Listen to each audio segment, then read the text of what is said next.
Buen día, somos el equipo número 1 de la materia física de semiconductores, y en esta ocasión hablaremos de los temas vistos en la segunda unidad. La barrera de potencial en el diodo de unión PN es la barrera en la que la carga requiere fuerza adicional para cruzar la región. En otras palabras, la barrera en la cual el portador de carga se detuvo por la fuerza obstructiva se conoce como la barrera de potencial. Para que un diodo esté polarizado directamente, se debe conectar el polo positivo de la batería al ánodo del diodo y el polo negativo al cátodo. La batería empuja huecos y electrones libres hacia la unión. Si la tensión de la batería es menor que la barrera de potencial, los electrones libres no tienen energía suficiente para atravesar la zona de deflexión. Se invierte la polaridad de la fuente, el diodo se polariza en inversa, el terminal negativo de la batería va conectado al lado P y el positivo al N. El terminal negativo de la batería atrae a los huecos y el terminal positivo atrae a los electrones libres, así los huecos y los electrones libres se alejan de la unión y la zona de deflexión se ensancha. Existe una pequeña corriente en polarización inversa, porque la energía térmica crea continuamente pares electrón-hueco, lo que hace que haya pequeñas concentraciones de portadores minoritarios a ambos lados. Corriente superficial de fugas. Es la pequeña corriente que circula por la superficie del diodo. Esta corriente es función de la tensión aplicada al diodo, con lo que al aumentar la tensión, aumenta la corriente superficial de fugas.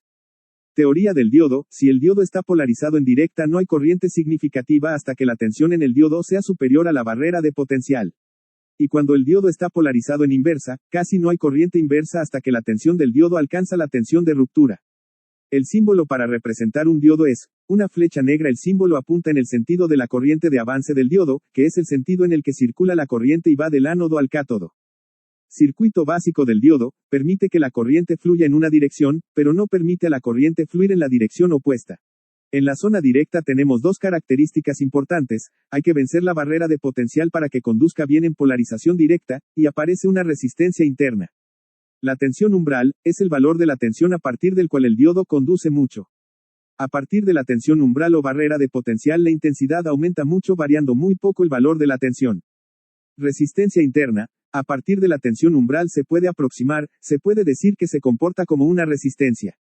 La zona N tiene una resistencia y la zona P otra resistencia diferente. La resistencia interna es la suma de la resistencia en la zona N y la resistencia en la zona P. Máxima corriente con polarización directa: esto viene en la hoja de características que proporcionan los fabricantes y especifica la corriente máxima que un diodo puede soportar sin peligro de acortar su vida o degradar sus propiedades.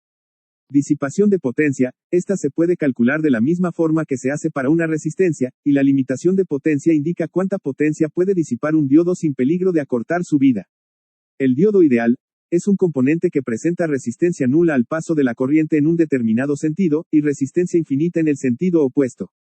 La recta de carga es una herramienta que se emplea para hallar el valor de la corriente y la tensión del diodo. Las rectas de carga son especialmente útiles para los transistores. La ecuación que se utiliza para las rectas de carga es la que podemos apreciar en la imagen del pizarrón.